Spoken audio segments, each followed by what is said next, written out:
अगर अगर मेरी बीवी बोले ना कि बीजेपी को वोट देना है तो मैं मेरी बीवी को तलाक दे सकता हूँ, लेकिन मैं बीजेपी को वोट नहीं दूंगा। वोट नहीं देंगे और दोस्तों, कांग्रेस पार्टी की सुप्रिया मैडम जी ने 5 किलो टाइट डाला और बीजेपी को धो डाला।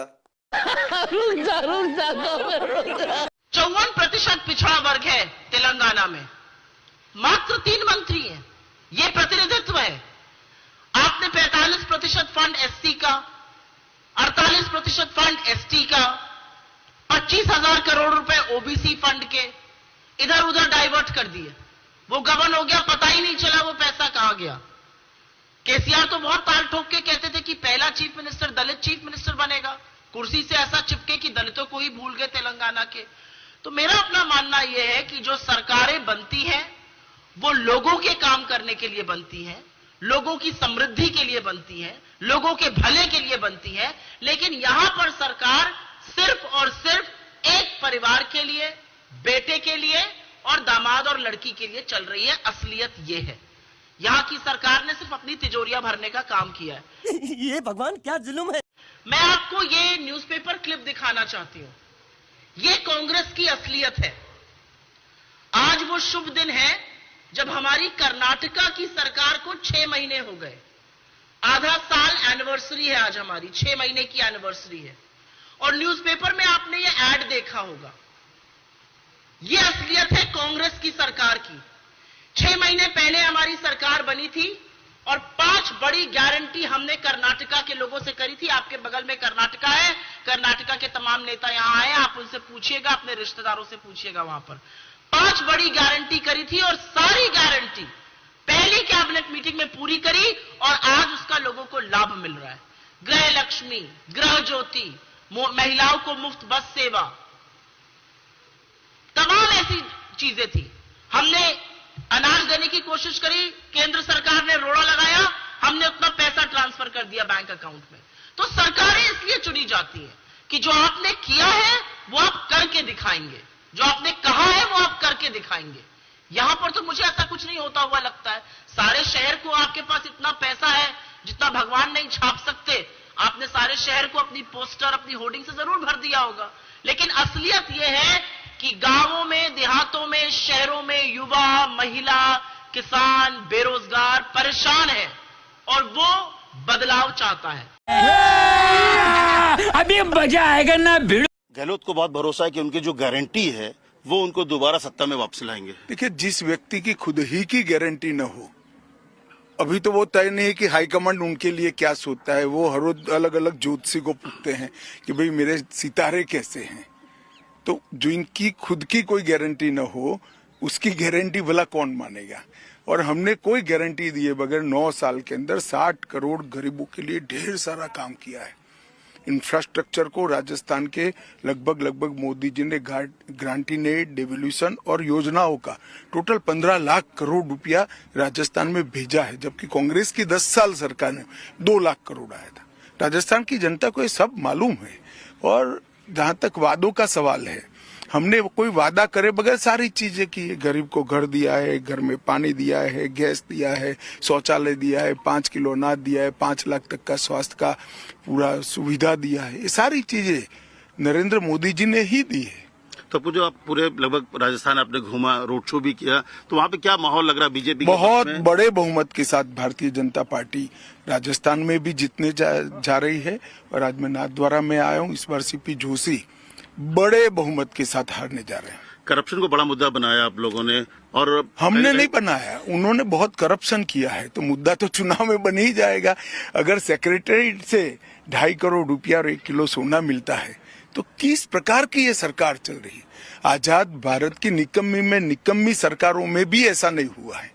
ईडी को और सीबीआई को लेकर कह रहे थे कि लाल डायरी की खूब बात कर रहे हैं, चाहे पीएम हो या गृह मंत्री हो, उसकी जांच करा ले। और सबसे बड़ी बात को आरोप लगा रहे थे कि नहीं, तो हमने मंत्री और गृह मंत्रालय ने सब कराया। हमने हमारे घोषणा पत्र में ये वादा रखा ही है कि सारे करप्शन के एलिगेशन की बहुत तफसील के साथ जांच होगी।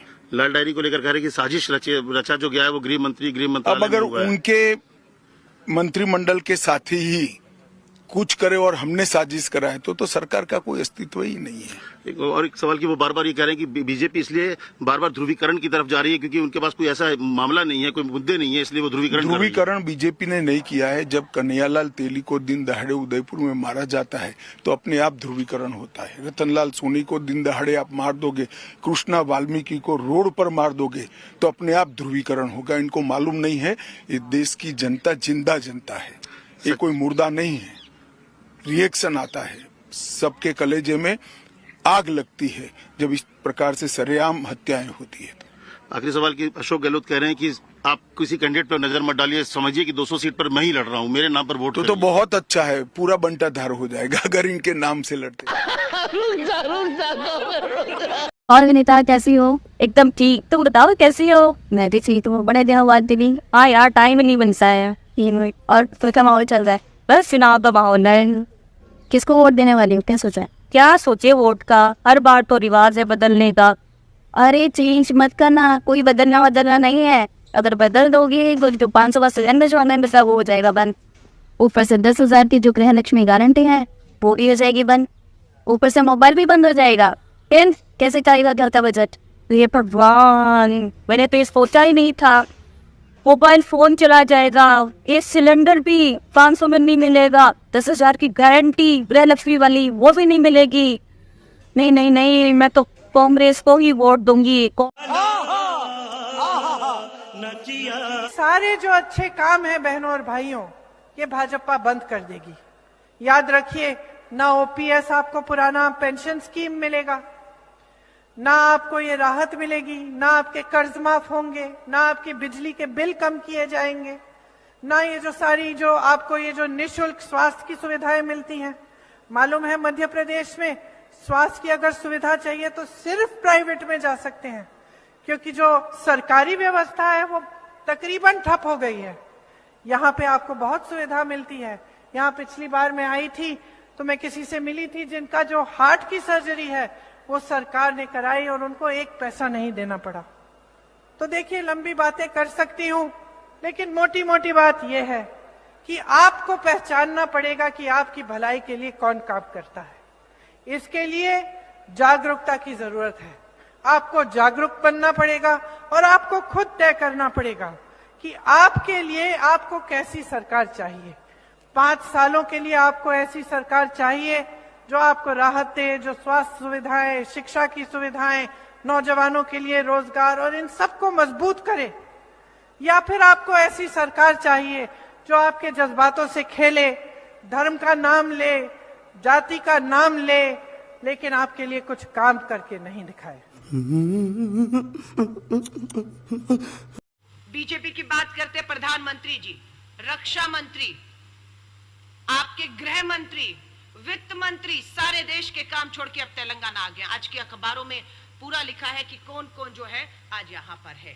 रक्षा मंत्री जी कहाँ होना चाहिए था आपको? आप तेलंगाना वोट मांगने आ रहे हैं, आपको जम्मू कश्मीर में होना चाहिए था जहां पर 5 जवान हमारे शहीद हुए। ये भाजपा का विज्ञापन देखिए। यहाँ पर वो बीजेपी चुनाव जीतने नहीं आ रही है, उसका कोई वर्चस्व कोई लड़ाई में है ही नहीं है। ये बीआरएस को मदद करने आ रहे हैं। देश के रक्षा मंत्री की तस्वीर, जम्मू कश्मीर 5 जवान शहीद होते हैं, उन्हें जम्मू कश्मीर की धरती पर होना चाहिए था, पर वो तेलंगाना में वोट मांगने आ रहे हैं। ये हमारे गृह मंत्री हैं, इन्हें कहाँ होना चाहिए था? इन्हें मणिपुर में होना चाहिए था। नहीं सारुण के यहाँ कुछ तो गड़बड़ है, जरूर कोई ना कोई गड़बड़। 6 महीने से मणिपुर जल रहा है, कितने लोग मौत के मुंह में चले गए। आज भी हेडलाइन है कि मणिपुर में हिंसा जारी है, गृह मंत्री यहां पर है। प्रधानमंत्री जी, उत्तराखंड में उत्तरकाशी में डबल इंजन की सरकार है।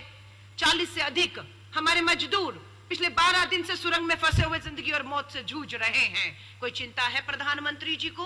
गृह मंत्री, रक्षा मंत्री, इनका यहाँ कुछ भी नहीं है। तेलंगाना जानता है और ना कुछ इनके हाथ लगेगा, लेकिन बीआरएस को मदद करने के लिए यहाँ पर आप आते हैं। और यहाँ पर अगर आप आते ही नहीं, असम के मुख्यमंत्री को हमने सुना है अभी नफरत और जहर के बीज बोने के लिए भाजपा उत्तर प्रदेश या असम के मुख्यमंत्री को भेज रही है। किस तरीके से अल्पसंख्यक मुस्लिम समुदाय के लिए घृणित भाषणबाजियां हो रही है। सुप्रीम कोर्ट चुनाव आयोग को हम कहते हैं संज्ञान लीजिए। हेट स्पीच जिस तरह से की जा रही है भाजपा के असम के मुख्यमंत्री और AIMIM के नेता ओवैसियों द्वारा, आपस में दोनों लड़कर तेलंगाना को सांप्रदायिकता की धर्म की आग में झोंकना चाहते हैं। हम ऐसा होने नहीं देंगे कि राहुल गांधी जी की जो भारत जोड़ो यात्रा है उसका सिर्फ मकसद यही था कि हमें तेलंगाना को धर्म की इस आग में जलने नहीं देना है। अभी मजा आएगा ना।